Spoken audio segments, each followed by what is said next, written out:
kumukulog, at kumikidlat bumubuhos ang ulan sa dilim ng gabi.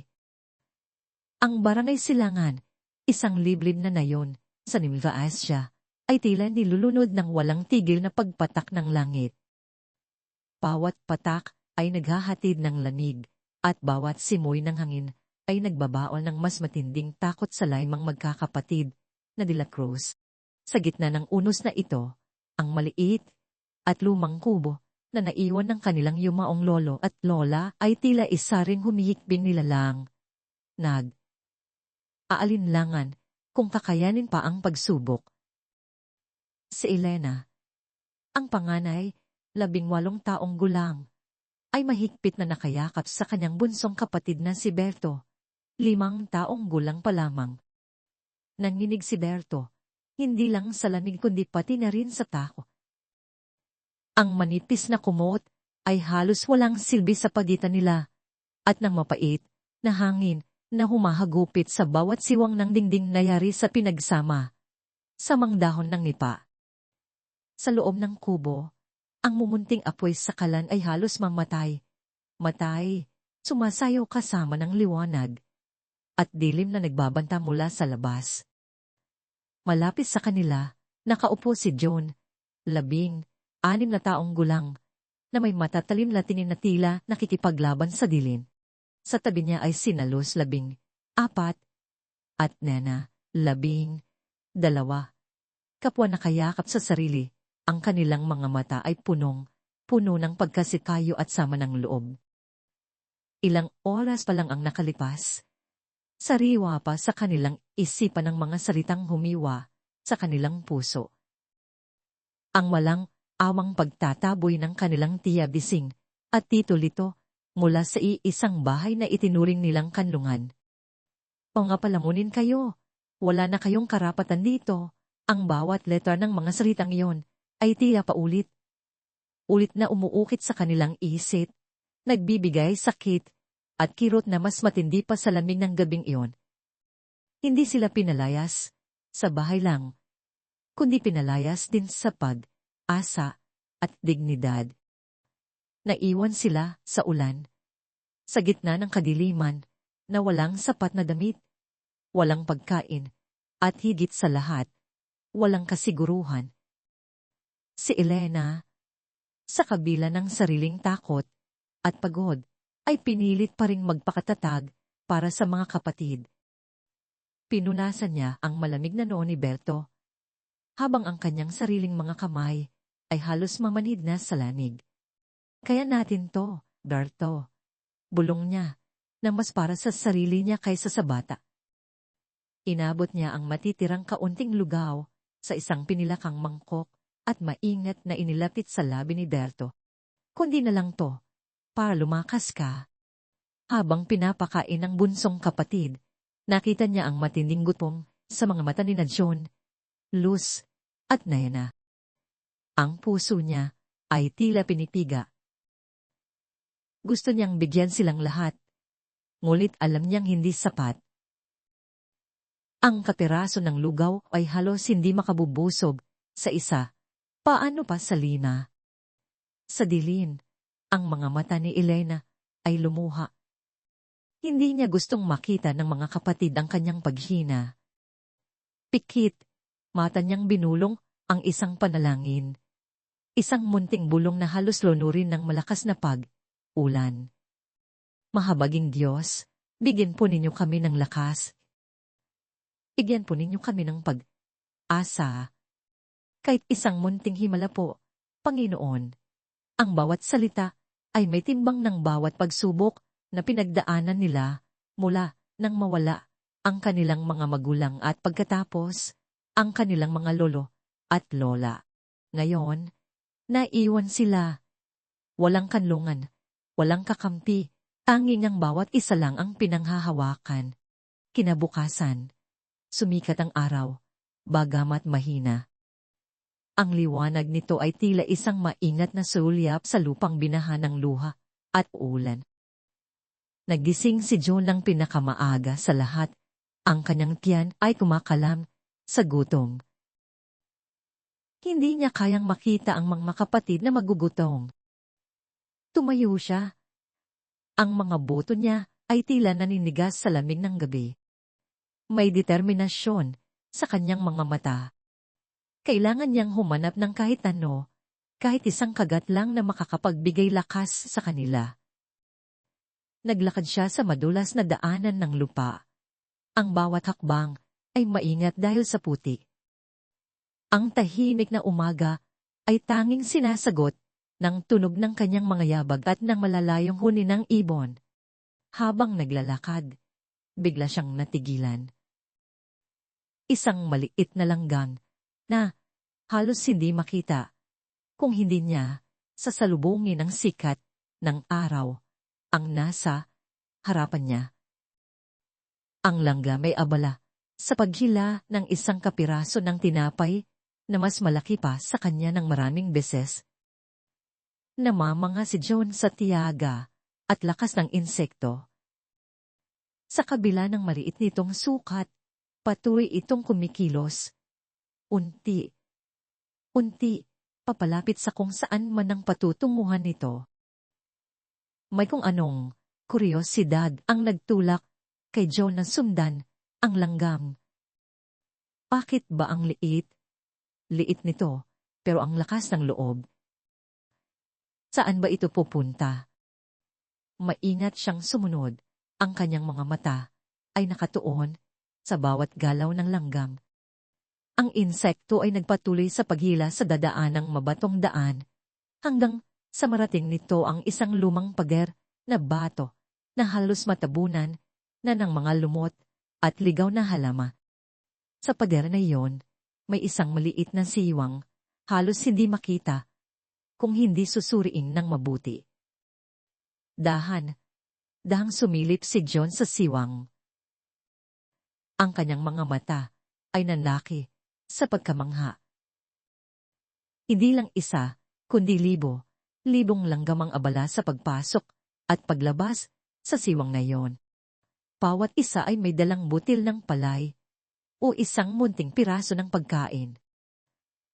Ang tanawin ay tila isang malaking gawan kung saan ang bawat manggagawa ay abala sa kanilang gampanin.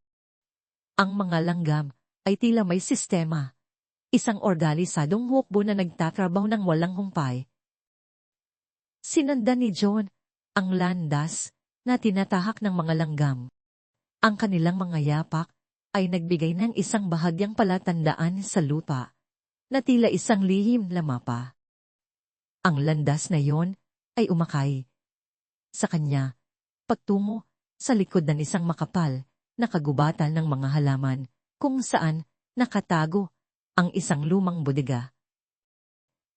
Hindi niya alam kung bakit naroon ang bodega, ngunit ang kanyang puso ay nagsimulang kumabog ng mabilis. Dahan niyang itinulak ang lumang pinto na gumawa ng isang mahabang ingay na tila isang daing ng nakaraang panahon. Pagpasok niya, halos hindi siya makapaniwala sa nakita. Sa loob ng bodega na may amoy ng lumang kahoy at lupa, ay nakatambak ang dosenang sako ng palay. Ang mga sako ay luman na, may bakas ng panahon, ngunit ang nilalaman nito ay mukhang buo at hindi pa nasisira. Ang liwanag na pumapasok mula sa mga butas sa bubong ay nagbigay ng sapat na ilaw upang makita niya ang gintong kulay ng mga butil ng palay. Ito ang mga ani na inani ng kanyang lolo, ang mga ani na itinago niya at naiwan na lamang sa limot, hindi nakita, hindi pinansin, at hindi pinakinabangan ni Tia Bising at Tito Lito. Ang kanilang kasakiman at kapabayaan ang nagpabaya sa kayamanan na ito. Ang pagkamangha ay napalitan ng isang matinding kagalakan. Tumakbo si John pabalik sa kubo, ang kanyang puso ay halos sumabog sa dami ng emosyon. Elena! Los! Nana! Berto! Gising! Sigaw niya. Ang kanyang tinig ay may halong hiningal at kagalakan. May nakita ako! May nakita ako! Nagising ang mga kapatid, ang kanilang mga mata ay may bakas pa rin ng pagod at takot. Ngunit ang enerhiya ni John ay nakakahawa. Si Elena, na may aalinlangan, ay lumapit sa kanyang kapatid. Ano yan, John? Anong nakita mo? Puno ng asa ang mga mata ni John. Iginya niya ang mga kapatid sa lumang bodega. Nang makita nila ang tanawin, tila isang liwanag ang pumasok sa kanilang madilim na mundo. Ang mga sako ng palay ay hindi lang simpleng butil sa kanila. Ito ay isang simbolo ng asa, isang pangako ng bagong simula. Si Elena, ang mga mata ay nanunubig, ay lumapit sa isang sako at hinawakan ang butil ng palay. Naalala niya ang mga aral ng kanilang lolo, ang halaga ng sipag at tiyaga. Palagi nitong sinasabi na ang bawat butil ng palay ay binubuo ng tuwis at pagmamahal. Kailangan itong pagyamanin, hindi hayaang mabulok. Ito ang ibinigay sa atin ng lolo. Bulong ni Elena, ang kanyang tinig ay may halong luha at asa. Hindi tayo pababayaan ng Diyos. Hindi tayo pababayaan ng lolo. Tumingin siya sa kanyang mga kapatid. Ang kanyang mga mata ay kumikinang sa panibagong determinasyon. Linisin natin ang mga palay na ito. Igilingin natin at ibebenta ang bigas. Magsisimula tayo ulit. Ang mga mukha ng kanyang mga kapatid ay dahang luminaw. Ang takot at pagkasitayo ay pinalitan ng isang munting kislap ng asa. Si Los at Nena ay lumapit kay Elena. Ang kanilang mga mata ay puno ng pagtitiwala. Si Berto, bagamat hindi lubos na naiintindihan ng lahat, ay tila naramdaman ang pagbabago sa hangin, ang asa na dumating. Magsisimula tayo rito, patuloy ni Elena. Tumingin sa paligid ng lumang bodega na tila ito ang kanilang bagong karan. Hindi tayo susuko. Hindi tayo titigil. Ang mga anak ng langgam, gaya ng tawag sa kanila ng tadhana, ay natagpuan ang kanilang sarili sa isang bagong simula. Isang simula na nagmula sa isang munting langgam, sa isang lihim na kayamanan, at sa walang kapares na asa na naninirahan sa bawat isa sa kanila. Ang dilim ng nakaraang gabi ay pinalitan ng liwanag ng isang bagong umaga, isang umagang puno ng pangako. Ito ang kanilang pagkakataon upang bumangon, upang patunayan na ang bawat pagsubok ay isang pagkakataon upang maging mas matatag, mas malakas, at mas may asa. Ang kanilang paglalakbay ay nagsisimula pa lamang, ngunit ang kanilang puso ay puno na ng determinasyon. Nagawa nilang makahanap ng asa sa gitna ng desperasyon. At ito ang magiging pundasyon ng kanilang tagumpay. Naging abala ang barangay Silangan sa sunod na araw. Hindi dahil sa karaniwang ingay ng pamumuhay sa nayon, kundi dahil sa kakaibang sigasig ng 5 magkakapatid na De La Cruz. Ang bading luma at limot ng bodega, na saksi sa kanilang matinding pagkagutom, ay naging sentro ng kanilang panibagong asa. Maaga pa lang ay naroo na sila. Si Elena ang nangunguna. Ang mga mata ay may kislap ng determinasyon na nagpapaalala sa lahat kung gaano katatag ang kalooban ng isang ina. Bagamat siya ay ate pa lamang. Nagsimula sila sa paglilinis. Ang amoy ng lumang kahoy, lupa, at agyo ay pumuno sa hangin. Ngunit hindi ito nakapigil sa kanila. Si John, ang pinakamalakas sa mga lalaki, ay buong puwersang nagtatanggal ng mga sirang parte ng bubong at aayos ng mga butas sa dingding. Pawis na pawis siya. Ang kanyang katawan ay puno ng alikabok. Ngunit bawat hampas ng martilo ay tila hampas ng asa. Silos at Nana naman ang masinaw na nagwawalis at naglilinis sa loob. Ang bawat sulok ay hindi nakaligtas sa kanilang masusing paglilinis. Si Berto, bagamat bata pa, ay abala sa pagpulot ng mga maliliit na bato at kalat. Ang kanyang musmus na isip ay ginagaya ang ginagawa ng mga nakakatanda. Ate, tingnan mo. Anya, hawak ang isang matulis na bato. Nawala na ang dumi. Ngingiti si Elena. Ang kanyang puso ay umiinis sa kasiyahan sa pagiging masigasig ng bunsong kapatid. Ang pinakamahirap na parte ay ang paglilinis ng mga palay. 12 ng sako ang nakatambak. Ang ilan ay nabalutan na ng alikabok at sinamsam ng panahon. Maingat silang nagtumpok at isa, sinimulan nilang isalansan ng mga butil. Gumawa si Jun ng simpleng salaan gamit ang pinagsamang kahoy at lambat, at doon, maingat nilang sinala ang palay. Ang bawat butil ay inalit sa dumi, sa mga tuyong dahon, at sa maliliit na bato. Ang kanilang mga kamay ay halos mamaga na sa pagod. Ang kanilang mga daliri ay namaga at namamanhid. Ngunit hindi sila tumigi. Habang gumagabi, ang tunog ng hangin sa labas ay tila nauutal na hinig na sumasabay sa kanilang pagod. Ngunit sa bawat butil na lumilinis nagkakaroon sila ng panibagong lakas. Naaalala ni Elena ang mga salita ng lolo. Ang pagtitiyaga ay parang paghuhukay ng ginto. Sa bawat bato na tinatanggal mo, lalo kang lumalapit sa kayamanan. Tumating ang araw na handa na ang unang batch ng palay para gilingin. Walang modernong makina, kaya't ang sinaunang gilinyang bato ang kanilang naging kasangkapan. Ito ay isang mabigat na trabaho.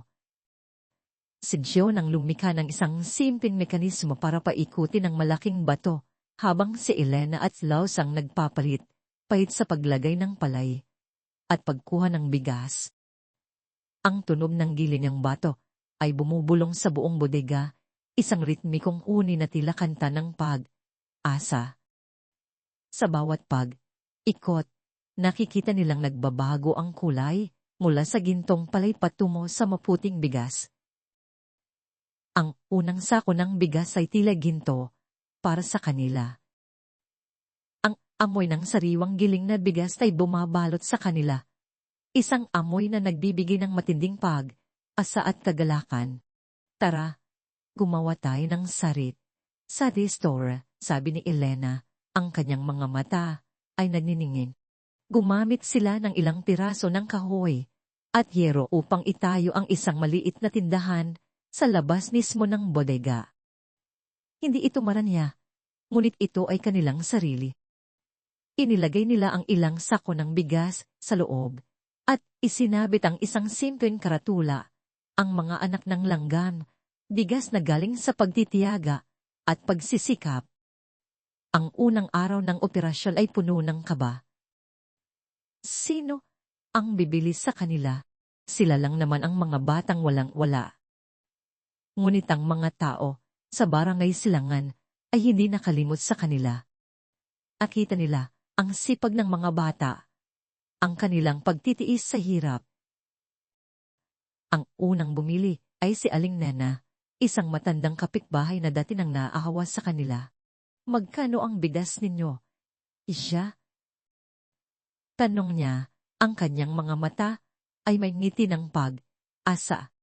50 piso po kada kilo, Aling Nena, sagot ni Los, bahagyang nahihiya. Bigyan mo ako ng 2 kilo, sabi ni Aling Nena, at nagbayad. Alam kong masarap ang bigas na galing sa sipag. At alam kong tapat kayo. Ang bawat bumibili ay nagdadala ng kwento. Ang ilan ay binili dahil sa awa, ngunit mas marami ang bumili dahil sa nakita nilang dedikasyon at kalidad ng bigas. Ang bawat kilo ng bigas na nabibenta ay tila nagdaragdag ng timbang sa kanilang tiwala sa sarili. Mabilis na kumalat ang balita sa buong barangay Silangan. Ang bigas ng mga anak ng langgam ay malinis at masarap. Tapat ng mga batang yan, at ang presyo ay tama. Ang dating tawag na mga palamunin ay napalitan na ngayon ng mga anak ng langgam. Isang pangalan na may paggalang at paghanga. Ngunit ang mabilis na tagumpay na ito ay hindi nakaligtas sa mapanuring mata ng kanilang Tia Bising at Tito Lito. Ang dalawa na umasa na makikita ang mga bata na lubos na maghihirap ay nagulat at nainis sa nakita nilang pagbango ng magkakapatid. Saan naman kaya nila nakuha yan? Pulong ni Tia Bising kay Tito Lito. Pakananakaw lang nila yan. Ang kanilang inggit ay naging lason. At nagpasya silang gumawa ng paraan upang sirain ang kanilang reputasyon.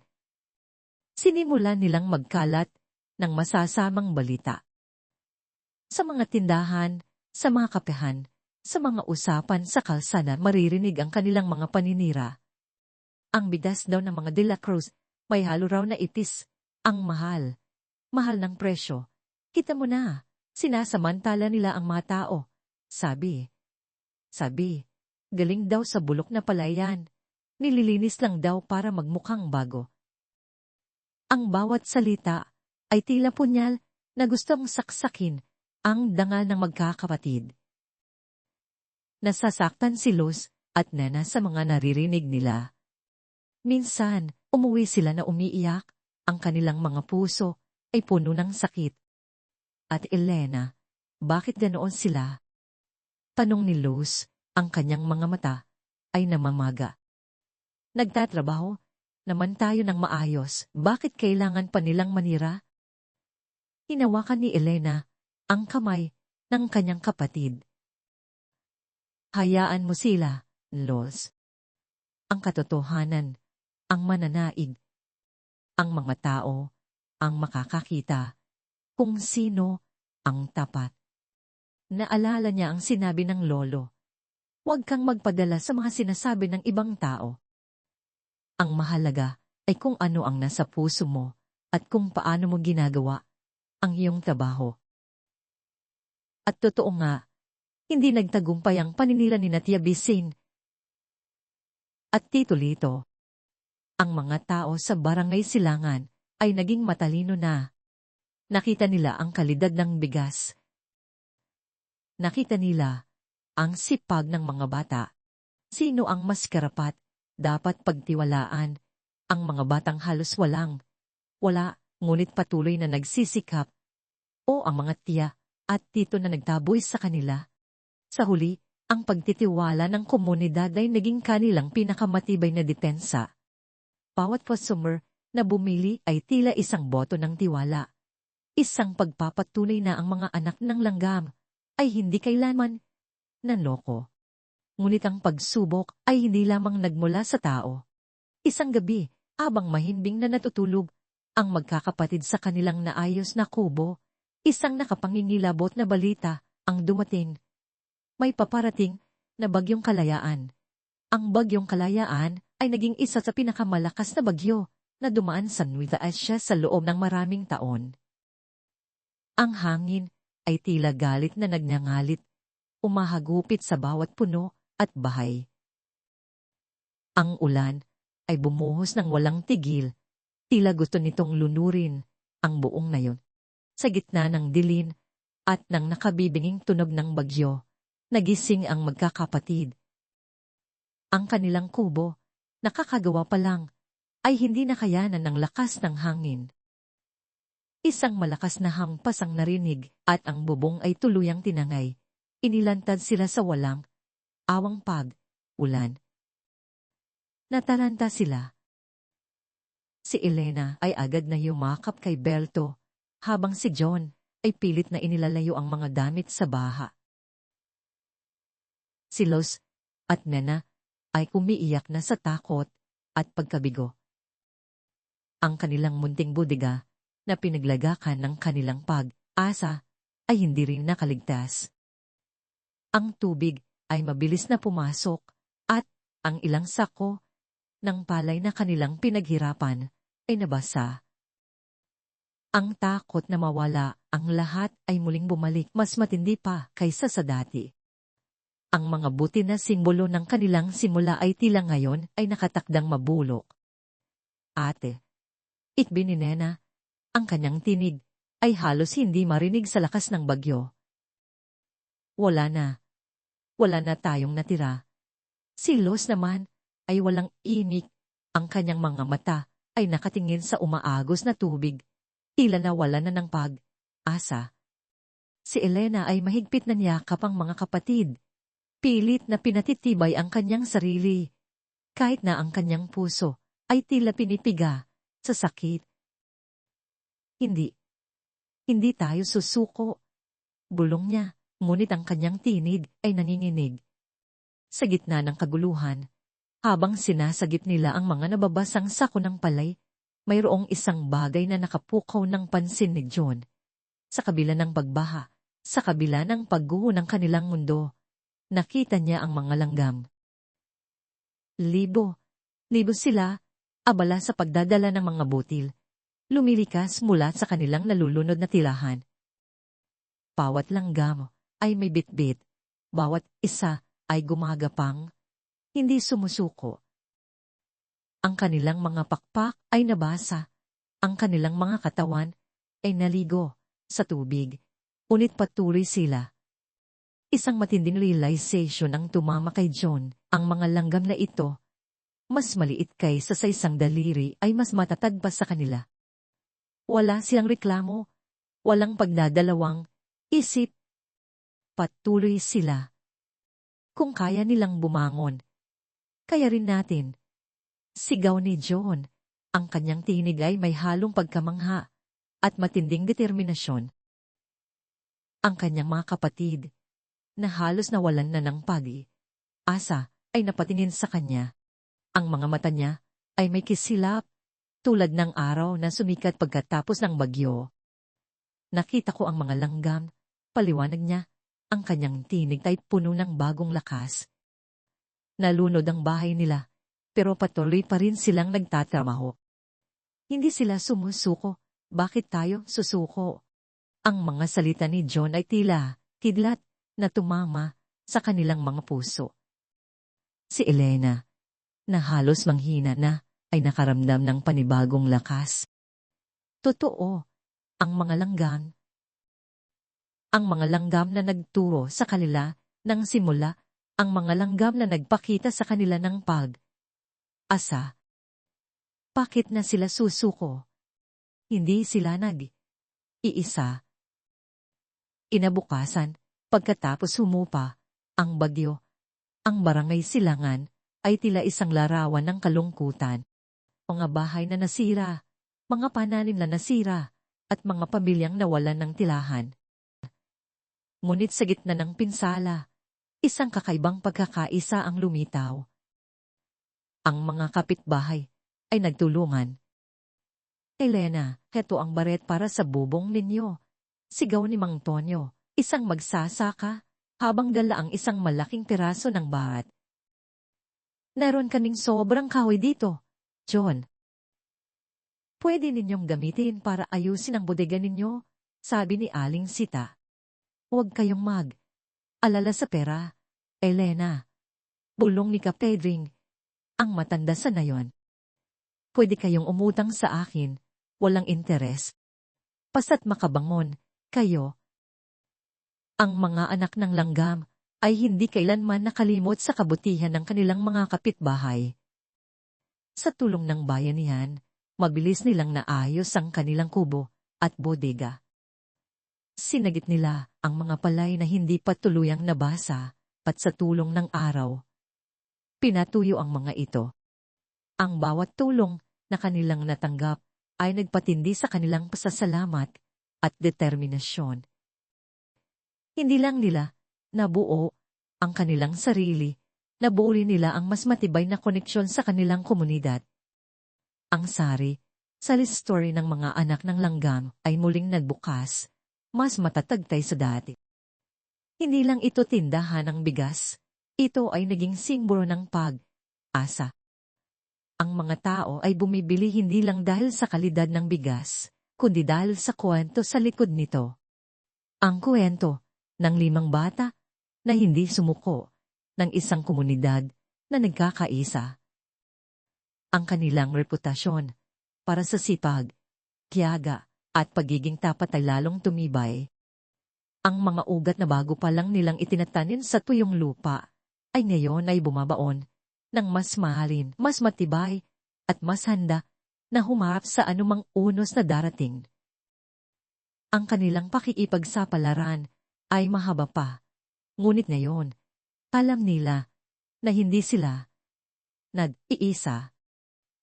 Sila ay bahagi ng isang mas malaking pamilya, ang pamilya ng Barangay Silangan, na handang sumuporta at tumayo kasama nila sa anumang hamon.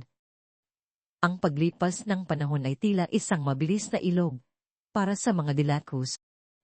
Ang bawat araw ay lumiligid na may dalang pawis, pagod, at walang katapusang pag-asa.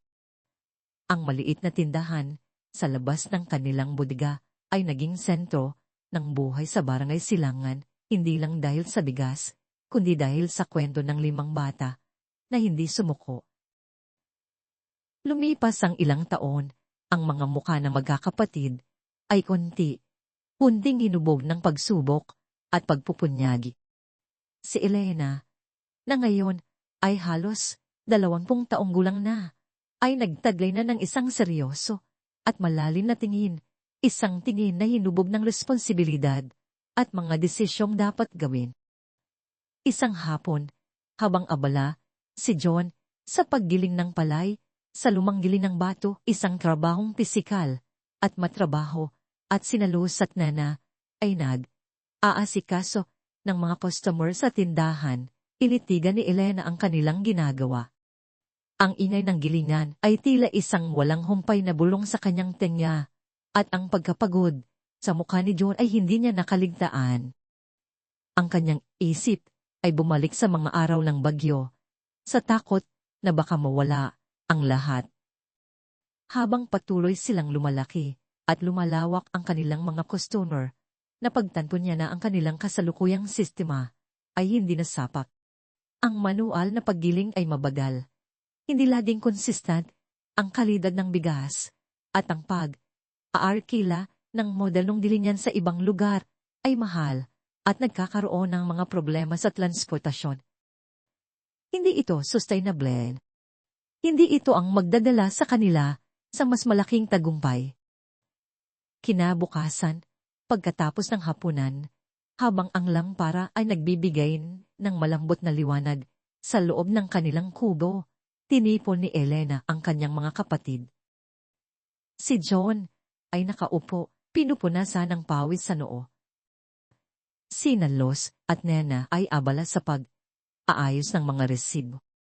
Si Berto, nang ngayon, ay 8 taong gulang na at mas mataba na ng kaunti, ay tahimik na nakikinig. Mga kapatid, panimula ni Elena, ang kanyang tinig ay mahinahon, ngunit may bigat. Napansin ba ninyo na nahihirapan na tayo? Mabilis tayong lumalaki, pero ang ating pamamaraan, hindi na bumibilis. Tumingin si John. Ano bang ibig mong sabihin? Ate, hindi tayo pwedeng umasa lang sa giling ng bato. Matrabaho, mabagal, at hindi natin masisigurado ang kalidad ng bigas natin para sa mas maraming tao. Hindi rin tayo pwedeng umasa sa pag-aarkila ng gilingan ng iba dahil ang gastos, ang oras, at ang kalidad hindi natin kontrolado. Uminto siya sandali, pinagmasdan ang bawat mukha ng kanyang kapatid. Kailangan natin ng sariling gilingan ng palay. Nagulat ang mga kapatid. Ang ideya ay malaki, halos hindi paniwala. Isang sariling gilingan. Isang malaking makina na gumugugol ng libong piso. Pero ate, ang laki ng gastos niyan, sabi ni Luz. Ang kanyang kilay ay nakataas. Saan tayo kukuha ng ganoong kalaking pera? Ama si Luz, ate, dagdag ni Nena. Mas malaki pa yata Sa lahat ng naipon natin, tumingin si Elena kay Berto na ngayon ay may kuryosidad na nakatingin sa kanila. Naaalala niyo ba ang kwento ng lolo tungkol sa langgam? Tanong niya. Paano sila mag-ipon? Hindi sila nagmamadali. Unti, bawat butil, bawat piraso ng pagkain, iipon nila hanggang sa maging isang malaking imbakan. Anong koneksyon yan sa gilingan, ate? Tanong ni John. Ang koneksyon ay kailangan nating mag-ipon ng mas matindi. Kailangan nating magsakripisyo. Bawat sentimo na kikitain natin, ibabalik natin sa negosyo. Hindi tayo gagastos sa mga bagay na hindi naman kailangan. Hindi tayo magsasaya. Lahat ng kikitain natin, itatabi natin para sa gilingan. Nagpatuloy siya.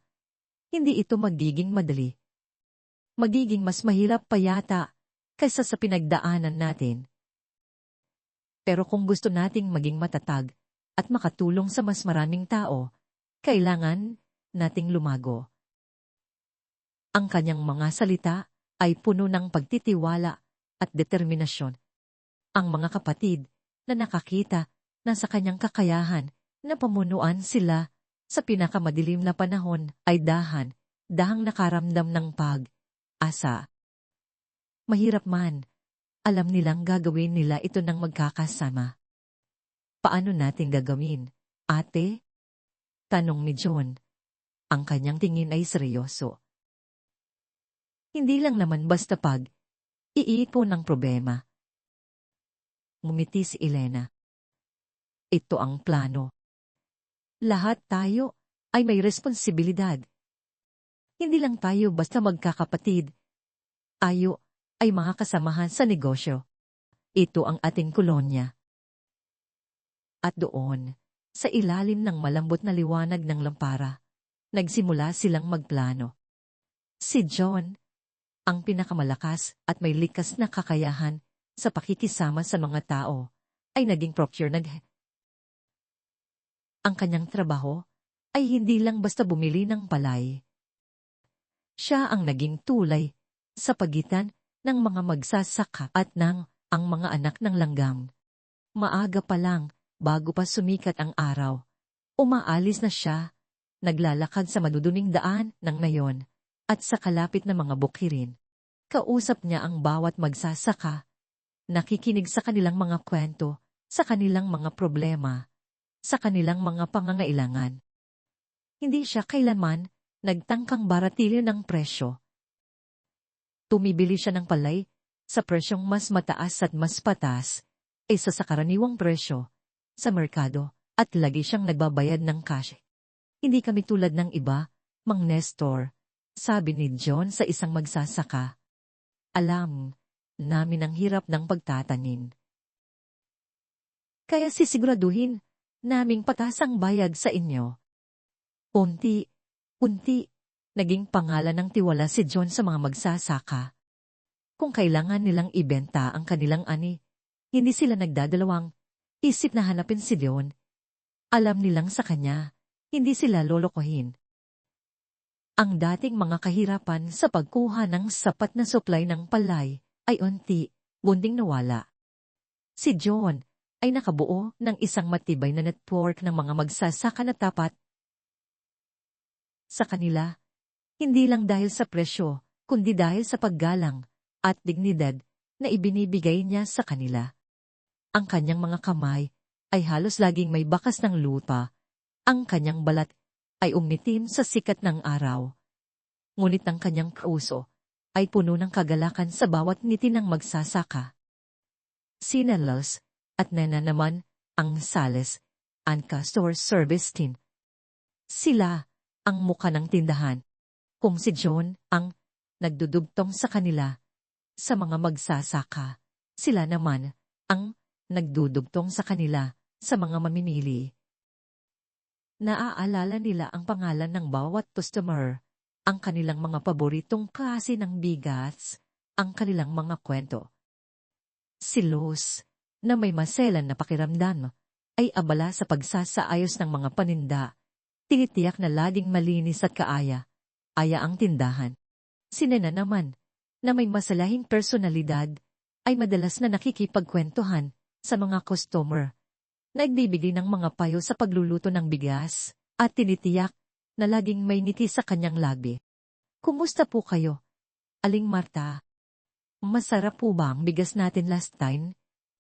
Tanong ni Nena, habang naglalagay ng bigas sa supot. Ay naku, Nena, ang sarap. Kaya bumalik ako at alam kong galing sa tapat na kamay. Sagot ni Aling Marta. Ang kanilang tindahan ay hindi lang basta tindahan. Ito ay naging sentro ng komunidad. Isang lugar kung saan ang mga tao ay hindi lang bumibili ng bigas, kundi nagpapalitan din ng kwento at awa. Ang kanilang kabaitan at katapatan ay nagpalalim sa tiwala ng mga mamimili.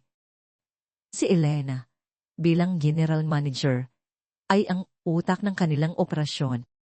Siya ang nagplano ng mga estratehiya, nagbabalanse ng mga libro, at nagdedesisyon sa mga pinansyal na aspeto. Ang kanyang mga gabi ay madalas na ginugugol sa pagbabasa ng mga libro tungkol sa negosyo at agrikultura na hiniram niya sa aklatan ng munisipyo. Pinag-aaralan niya ang mga presyo ng palay at bigas sa iba't ibang lugar, ang mga bagong teknolohiya sa paggilin, at ang mga batas tungkol sa agrikultura. Bawat desisyon ay iisipan niya ng husto, laging iniisip ang kapakanan ng kanyang mga kapatid at ng kanilang munting negosyo.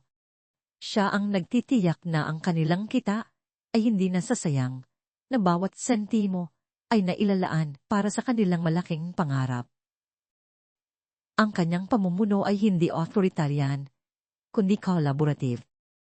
Laging niyang kinokonsulta ang kanyang mga kapatid. Pinapakinggan ang kanilang mga opinyon at pinaparamdam sa kanila na bawat isa ay mahalaga. Si Berto, na lumalaki sa loob ng kanilang lumalagong negosyo, ay naging little apprentice. Pagamat bata pa, siya ay aktibo. Tumutulong siya sa pag-aayos ng mga sako, sa paglilinis ng bodega, at sa paghahatid ng mga maliit na order sa mga kalapit na bahay. Gusto niyang matuto, laging nakikinig sa mga usapan ng kanyang mga kapatid, at tinitignan ang bawat galaw nila. Ate, kailan po ba tayo magkakaroon ng malaking makina? Tanong niya kay Elena, ang kanyang mga mata ay nagniningning. Ang kanyang pagiging inosente at ang kanyang matinding pag-asa ay laging nagpapagaan sa kanilang pagod. Ang kanilang pamumuhay ay simple. Hindi sila gumagastos sa mga luho. Ang kanilang kita ay agad na ibinabalik sa negosyo. Kung may kailangan man silang bilhin, laging ito ay para sa ikabubuti ng kanilang kabuhayan. Ang lumang kubo ay nanatiling simple, ngunit ngayon ay may kuryente na at maayos na bubong. Ang kanilang mga danit ay luma, ngunit malinis. Ang kanilang pagkain ay simple, ngunit masustansya. Taon ang lumipas, at ang maliit na imbakan ng pera sa bangko ay lumalaki ng lumalaki. Ang pangarap ni Elena ay dahang nagiging posible. Pagkatapos ng 5 taon ng walang humpay na pagtatrabaho, pag-iipon, at pagdarasal, ang pangarap ay naging katotohanan. Nakabili sila ng maliit na lot sa gilid ng nayon, at doon, unti-unting itinayo ang kanilang sariling gilinan ng palay. Mula sa pundasyon hanggang sa paglalagay ng mga makina, bawat yugto ay pinaghirapan nila. Hindi na sila umasa sa gilingang bato, kundi sa isang modernong gilingan na kayang gumiling ng malaking dami ng palay sa isang araw na may mataas na kalidad. Ang araw na unang umandar, ang makina, ang gilingan ay isang araw na hindi malilimutan. Ang tunog ng makina ay hindi na ingay, kundi musika sa kanilang tenga. Ang puting bigas na lumabas mula rito ay tila ginto, isang patunay ng kanilang pagtitiyaga, pagkakaisa, at pananampalataya. Nagyakapan sila. Ang kanilang mga mata ay puno ng luha ng kagalakan at pasasalamat. Ang mga anak ng langgam ay hindi na lang basta isang sari store. Ito ay isa ng ganap na kumpanya ng bigas. May sariling gilingan na nagbibigay ng trabaho sa ilang tao sa kanilang komunidad. Ang kanilang tagumpay ay naging bulong sa buong Niuta, Asia. Hanggang sa marating nito ang tena ng pinakamakapangyarihang tao sa industriya ng bigas sa rehiyon, si Don Ricardo Alcantara. Si Don Ricardo ang may-ari ng Alcantara Grains Corporation, isang higanting negosyo na kumukontrol sa halos lahat ng supply ng bigas sa probinsya. Kilala siya sa kanyang yaman, kapangyarihan, at walang awang mga taktika sa negosyo. Ang sinumang tumutol o pumansin sa kanyang teritoryo ay agad niyang lilipulin. Para kay Don Ricardo, ang mga anak ng langgam ay isa lamang bagong sibol na damo. Isang maliit na abala na kailangan niyang tapakan. Hindi niya maintindihan kung paano lumalaki ang negosyo ng 5 batang ulila, lalo na't sila pa ang nagbigay ng tiwala sa mga magsasaka. Sa kanyang isip, pera ang lahat, at ang mga bata ay walang pera. Isang araw, nagsimulang bumagsak ang presyo ng bigas sa buong Nueva Ecija. Bumaba ang presyo ni Don Ricardo sa isang antas na halos imposible. Ang kanyang bigas ay ibinibenta niya sa presyong mas mababa pa sa puhunan ng ang mga anak ng langgam. Ang kanyang layunin ay malinaw, sirain ang kanilang negosyo. Pilitin silang magsara at panatilihin ang kanyang monopolyo. Ang balita ay mabilis na kumalat. Ang mga magsasaka at mga maninili ay nag-aalala. Ang ilang customer ng ang mga anak ng langgam ay nagsimulang lumipat sa mas murang bigas ni Don Ricardo. Nagpanik ang mga kapatid. Ang kanilang pinaghirapan, ang kanilang pangarap, ay tila muling nasa bingit ng pagbagsak. Ate, anong gagawin natin? Tanong ni Los, ang kanyang tinig ay may halong takot. Hindi natin kayang makipagkompetensya sa presyo niya. Mawawala ang lahat ng naipon natin. Kung bababaan natin ang presyo, malulugi tayo, sabi ni Nena. Ang kanyang mga mata ay nanunubig. Pero kung hindi, wala nang bibili sa atin. Si John, sa kabila ng kanyang lakas, ay nakaramdam din ng matinding pagkabahala. Ang daming magsasaka ang aalala, ate, kung bababa ang presyo ng bigas, paano na ang kabuhayan nila? Paano na ang mga pinagkukunan natin ng palay? Tahimik na nakinig si Elena sa kanyang mga kapatid. Nakita niya ang takot sa kanilang mga mata, ang pagkabahala na muling maugusan ng pag-asa. Ngunit sa halip na sumama sa kanila sa pagkabahala, isang madinding pagpapasya ang umusbong sa kanyang puso. Mga kapatid, sabi ni Elena, ang kanyang tinig ay matatag at malinaw. Hindi ito laban sa presyo. Hindi ito laban sa pera. Ito ay laban sa tiwala ng tao. Napatingin ang mga kapatid sa kanya. Ang mga mata ni Elena ay kumikinang, puno ng matinding paniniwala. Naaalala niyo ba ang langga? Kailanman, hindi sila sumuko sa kanilang prinsipyo. Hindi sila naghahanap ng madali. Hindi sila nangingikil. Ang bawat butil, pinaghihirapan nila. At sa bawat butil, tiwala ang kanilang puhunan. Hindi natin bababaan ang ating presyo, patuloy ni Elena. Kundi, lalo pa nating patataasin ang kalidad ng ating bigas.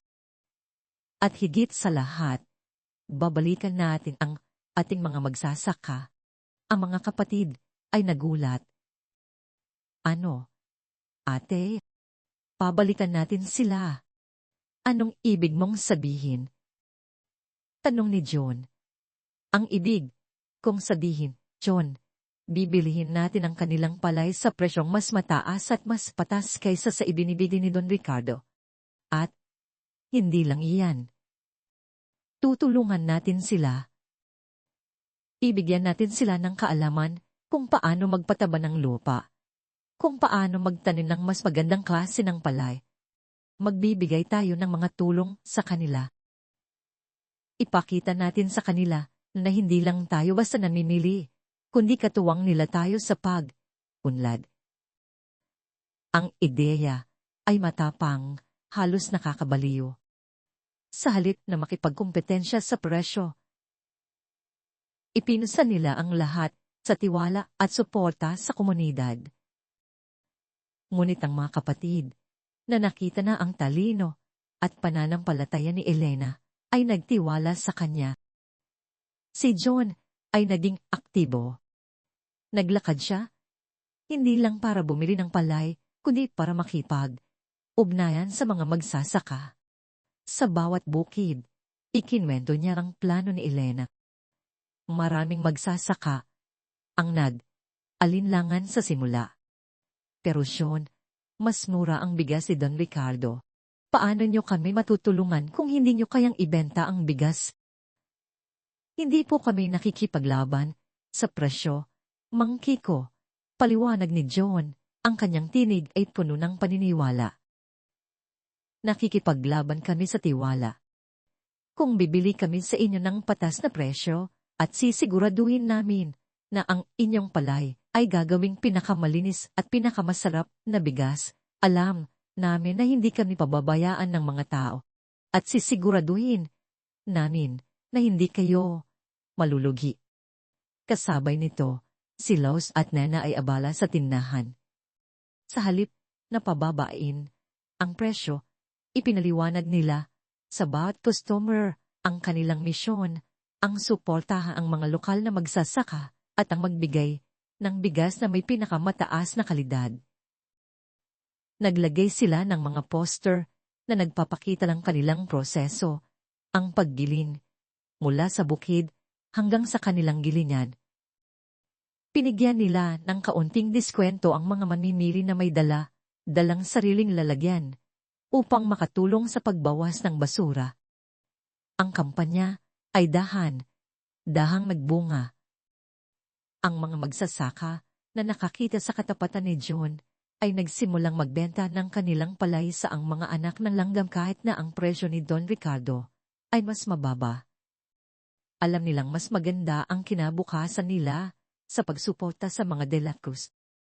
Ang mga mamimili naman na nakakita sa dedikasyon ng magkakapatid sa kalidad at sa kanilang komunidad ay nagsimulang bumalik.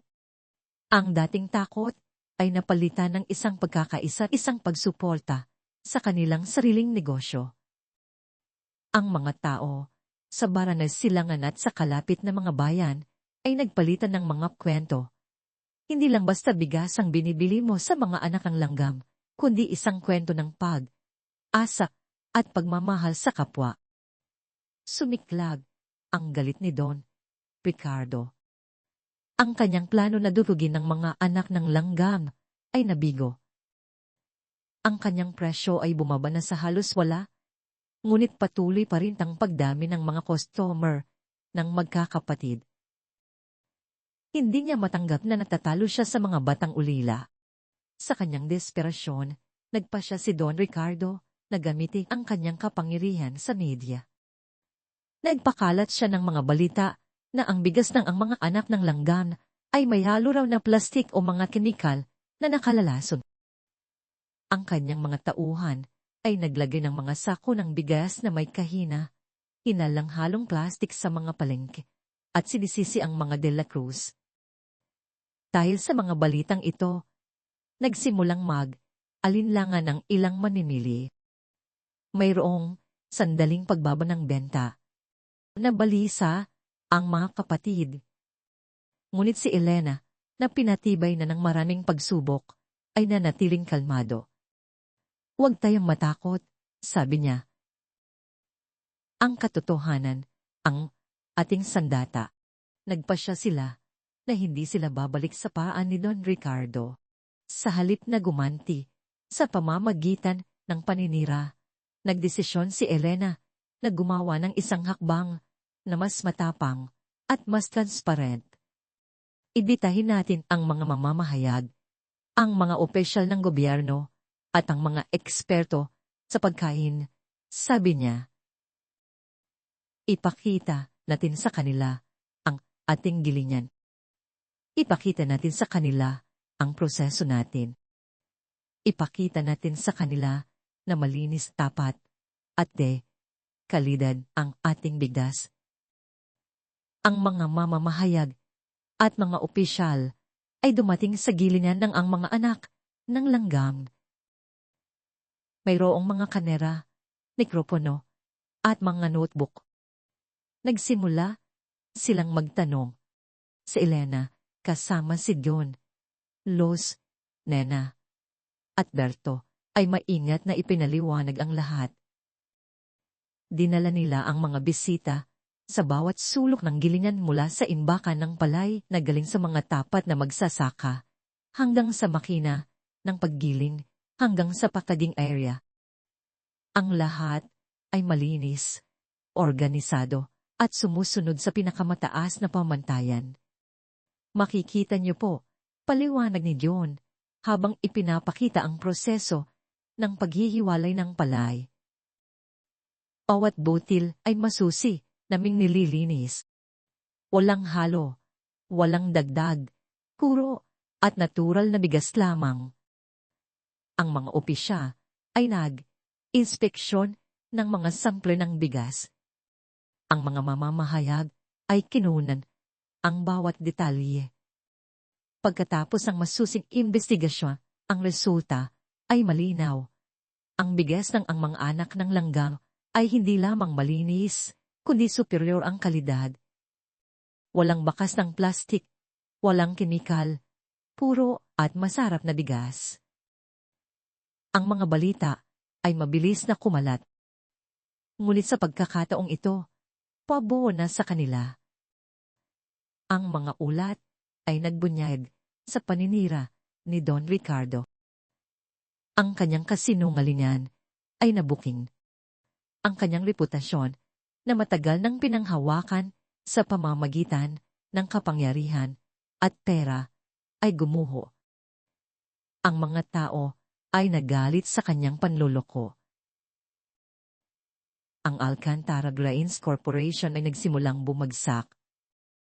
Ang mga magsasaka na kinikilala ang kanyang panloloko ay tumigil na sa pagbebenta ng palay sa kanya. Ang mga mamimili ay lumipat sa ang mga anak ng langgang. Ang kanyang negosyo ay nawalan ng tiwala. Sa loob lamang ng ilang buwan, ang imperyo ni Don Ricardo Alcantara ay nagkalamat hanggang sa tuluyan itong bumagsak. Ang dating makapangyarihang negosyante ay nawalan ng lahat.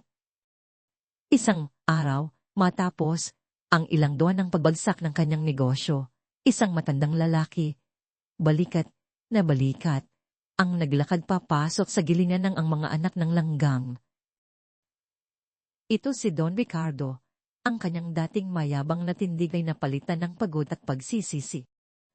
Ang kanyang mga mata ay walang kislap, tila nawala ng lahat ng pag-asa. Lumapit siya kay Elena, na kasalukuyang nakikipag-usap sa ilang manggagawa. Elena. Bulong niya, ang kanyang tinig ay halos hindi marinig. Patawad. Nagulat si Elena. Hindi niya inaasahan ang pagdating ni Don Ricardo, lalo na ang kanyang paghingi ng tawad. Ang kanyang mga kapatid ay lumapit, nagtataka sa tagpo. Patawad sa lahat ng ginawa ko, patuloy ni Don Ricardo. Ang kanyang mga mata ay nanunubik. Sa paghamak ko sa inyo, sa pagsira sa inyong pangalan, sa pagkangkam sa inyong kabuhayan.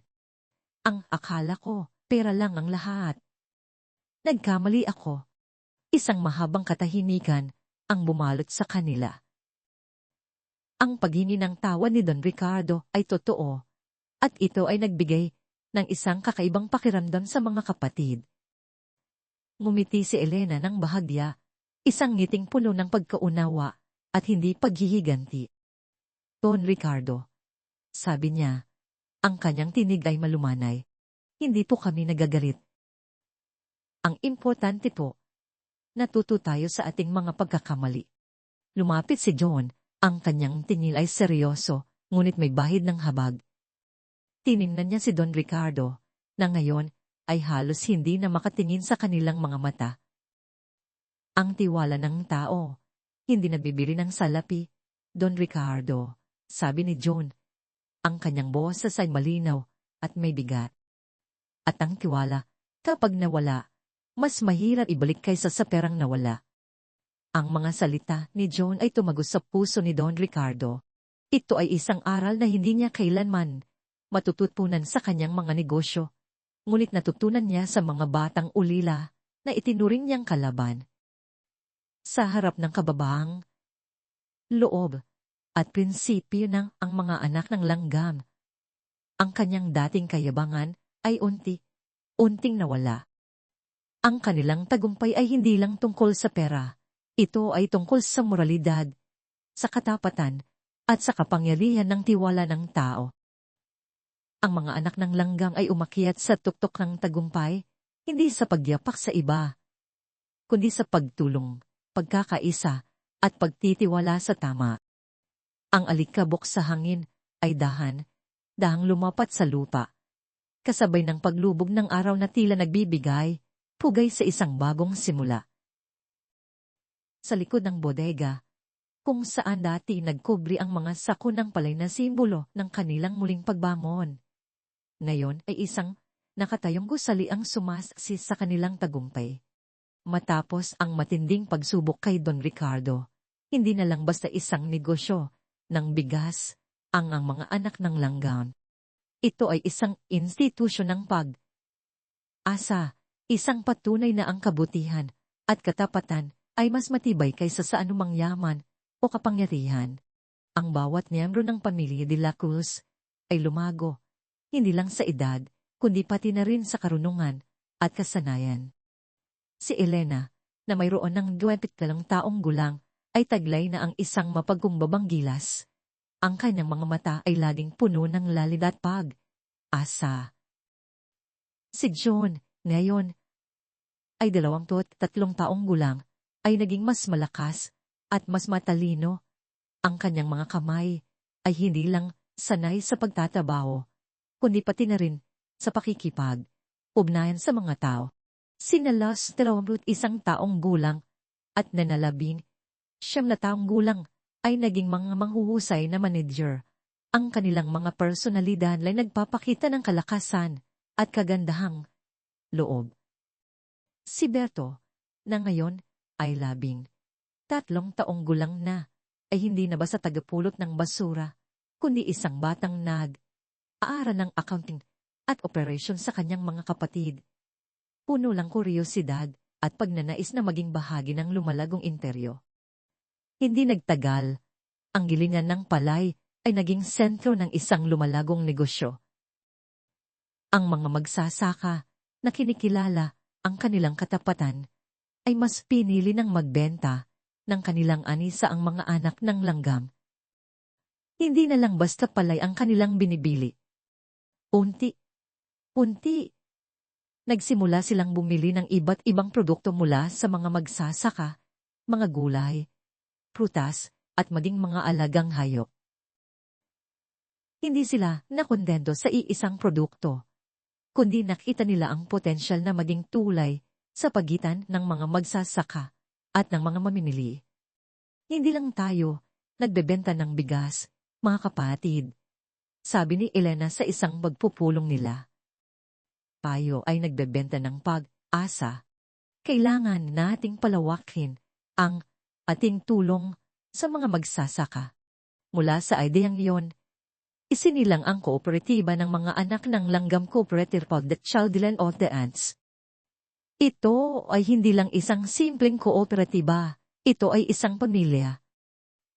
Pinuksan nila ang kanilang mga pintuan sa lahat ng magsasaka sa barangay Silangan at sa mga karatig na yon.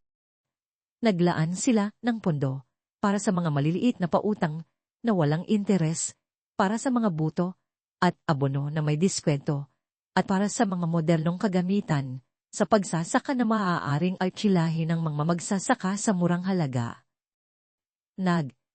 Organisa rin sila ng mga seminar at pagsasanay kung saan ang mga eksperto sa agrikultura ay nagbibigay ng kaalaman sa bagong pamamaraan ng pagtatanim, pagpapanatili ng lupa, at pagkontrol sa pest. Si John, ang naging pangunahing tagapamahala ng kooperatiba, ang kanyang kakayahan sa pakikisama sa mga tao ay nagpatibay sa tiwala ng mga magsasaka. Araw-araw, binibisita niya ang mga bukid, nakikinig sa kanilang mga problema at nagbibigay ng solusyon. Ang lupa ay buhay, Mang Tomas, sabi niya sa isang magsasaka na nahihirapan sa kanyang ani. Kailangan lang nating alagaan ng masto at ibibigay niya ang ating pangangailangan. Si Los at Nena naman ang abala sa pamamahala ng ang mga anak ng Langgam General Merchandise, na ngayon ay isang malaking grocery store na nagbebenta, hindi lang ng bigas, kundi pati na rin ang lahat ng pangunahing pangangailangan ng isang pamilya, mula sa latang pagkain, sabon, hanggang sa mga gamot. Ang kooperatiba rin ang nagiging supplier ng mga gulay at putas sa kanilang grocery store, kaya't ang mga produkto ay sariwa at galing mismo sa mga lokal na magsasaka. Nagbukas din sila ng isang feed mill, kung saan sila ay gumagawa ng kanilang sariling pagkain ng hayop na ibinibenta sa mga magsasaka sa mas murang halaga upang makatulong sa kanilang kabuhayan. Ang pangalan ng ang mga anak ng Langgam ay naging bantog sa buong rehiyon. Hindi na lang sila kinikilala dahil sa kanilang malaking negosyo, kundi dahil sa kanilang puso. Sila ay naging simbolo ng pagkakaisa, pagtulong sa kapwa, at ng kakayahang bumangon mula sa wala. Ang kanilang yaman ay hindi nasusukat sa dami ng pera sa kanilang bank account, kundi sa dami ng buhay na kanilang nabago, sa dami ng pamilyang kanilang natulungan. Ang dating kubo, kung saan sila ay nagsimula sa kanilang pagdurusa, ay pinalitan ng isang malaking bahay. Ngunit ang bahay na ito ay hindi itinayo para sa luho o pagpapakita ng yaman. Ito ay isang istrukturang nagpapamalas ng kanilang mga pinahahalagahan. Ang ibabang palapag ay nagsilbing sentro ng kanilang operasyon. May mga opisina para sa kooperatiba, meeting area para sa mga magsasaka, at isang silid, aklatan, na puno ng mga libro tungkol sa agrikultura at negosyo, bukas para sa sinumang gustong matuto. Ang itaas na palapag ang naging tahanan nila. Simple, ngunit komportable, na laging bukas sa mga kamag, anak, o kapitbahay na nangangailangan ng pansamantalang kanlungan. Ang bahay na ito ay naging bahay ng bayanihan para sa barangay Silangan. Linggo, naglalaan sila ng malaking bahagi ng kanilang kita para sa mga proyektong pangkomunidad. Nagpatayo sila ng isang malinis na poso para sa inuming tubig, nagkumpuni ng mga kalsada, at naglaan ng scholarship para sa mga batang mahihirap, ngunit matatalino, sa nayon. Nagbigay rin sila ng mga relief goods sa panahon ng kalamidad, at nagbigay ng libreng konsultasyon sa mga magsasaka.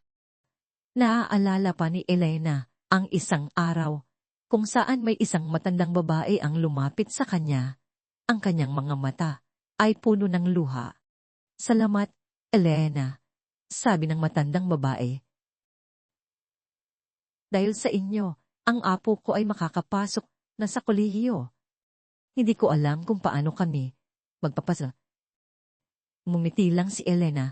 Ang kanyang puso ay puno ng kagalakan. Alam niyang ang tunay na yaman ay ang makita ang mga ngiti at pag-asa sa mga mata ng mga tao. Lumipas pa ang maraming taon at ang mga De La Cruz ay patuloy na umunlad. Ang kanilang negosyo ay naging isang pambansang pangalan. Ang mga anak ng langgam ay naging isang kilalang tatak ng kalidad at tiwala. Ngunit sa gitna ng kanilang tagumpay, hindi nila nakalimutan ang kanilang pinagmulan. Sa kabilang banda, ang buhay ni Tia Bising at Tito Lito ay naging malayo sa pag-unlad. Matapos silang magtaboy ng mga pamana, ang kanilang kasakiman at kapabayaan sa pamamahala ay naging dahilan ng kanilang pagbagsak. Ang kanilang mga negosyo ay nagsara, ang kanilang mga lupa ay naibenta, at sila ay naimang mahirap at nag-iisa. Ang mga taong dati kanilang hinamak, ngayon ay kinikilala na ang kanilang katotohanan. Sila ay naging mga ulila sa kanilang sariling kapalaran na tila binayaran ng tadhana ang kanilang mga kasalanan. Wala nang kumakampi sa kanila, ang kanilang mga kamag-anak ay lumayo, at ang kanilang dating mga kaibigan ay tinalikuran na sila. Isang hapon, habang nag-aasikaso si Elena ng mga papeles sa kanyang opisina sa bahay, isang anino ang tumambad sa kanyang pintuan. Ito si Tia Bising. Payat na payat, ang kanyang mukha ay puno ng guhit ng panahon at pagod. Ang kanyang mga mata ay walang kislap ng dating kayabangan, kundi puno ng hiya at pagkabigo. Ang kanyang mga damit ay luma at kupas, malayo sa dating elegante niyang kasuotan. Hindi siya makatingin ng diretsyo kay Elena. Elena. Bulong niya. Ang kanyang tinig ay halos hindi marinig. Ang bawat salita ay tila isang matalin na kutsilyo nang humihiwa sa kanyang sariling dangal. Ako to. Si Tia Bising mo. Nabigla si Elena. Matagal na rin ang huli nilang magkita, at ang Tia Bising sa kanyang harapan ay halos hindi niya nakilala. Ang mga alaala ng nakaraan, ang pagtataboy, ang masasakit na salita, ay tila isang pelikula na umikot sa kanyang isip. Ngunit sa halip, nagalit, o sama ng loob, isang matinding awa ang naramdaman niya. Nakita niya hindi ang aping Tia Bising, kundi isang naligaw na kaluluwa na naghihirap. Dahang tumayo si Elena mula sa kanyang upuan, lumapit kay Tia Bising. Walang alinlangan, walang panunubat. Niyakap niya ang kanyang tiya, isang yakap na puno ng pagmamahal at pagpapatawad. Tia Bising, sabi ni Elena, ang kanyang tinig ay malumanay, bakit ngayon ka lang dumalaw? Napaiyak si Tia Bising, ang kanyang mga luha ay damaloy sa balikat ni Elena. Patawad, Elena. Patawad sa lahat ng kasalanan ko sa inyo. Sa pagtataboy ko, sa paninira ko. Walang araw na hindi ako sinisisi ng konsensya ko. Ngayon, naiintindihan ko na ang lahat. Ako ang nagtaboy sa inyo, pero kayo ang nagbigay sa akin ng pag-asa ngayon. Tiya, sabi ni Elena, habang hinahagod ang likod ng kanyang tiya. Pamilya tayo. Ano man ang mangyari, pamilya pa rin tayo. Hindi natin dapat kalimutan yan.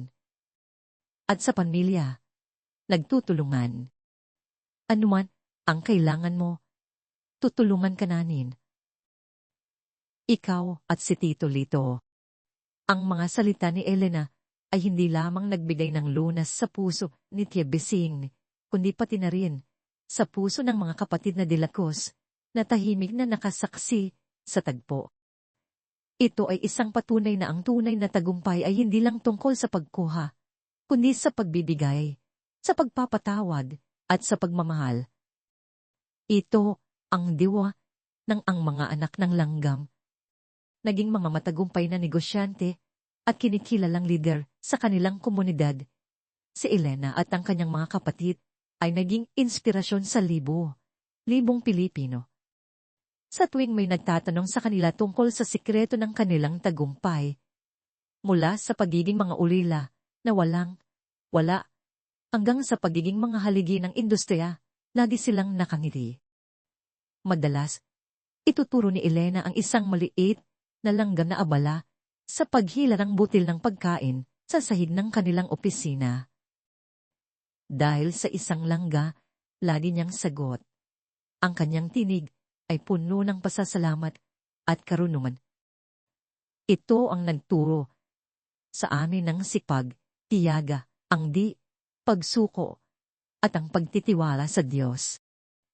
Ang bawat butil ng pagpupunyagi, ang bawat pagsubok na aming pinagdaanan, ay parang butil ng palay na inito namin. Unti, nagbunga ito. Hindi ito tungkol sa laki ng iyong kayamanan, kundi sa laki ng iyong puso at kung gaano kakatatag sa iyong pananampalataya. Ang mababaliw na diwa ng ang mga anak ng langgam ay hindi lamang isang kwento ng unlad ng negosyo. Ito ay isang pamana ng kabutihang loob, isang sining ng pagpapatawad, at isang pagpapatunay sa walang katapusang kapangyarihan ng pamilya at komunidad. Ang kanilang imperyo ay hindi itinatag sa ginto o pilak, kundi sa tiwala, integridad, at pagmamahal. Ang mga butil ng palay na dating nakatambak sa isang limot na bodega ay naging mga butil ng pag-asa na pinakain ang hindi lamang ang kanilang mga pangarap kundi pati na rin ang diwa ng isang buong nayon.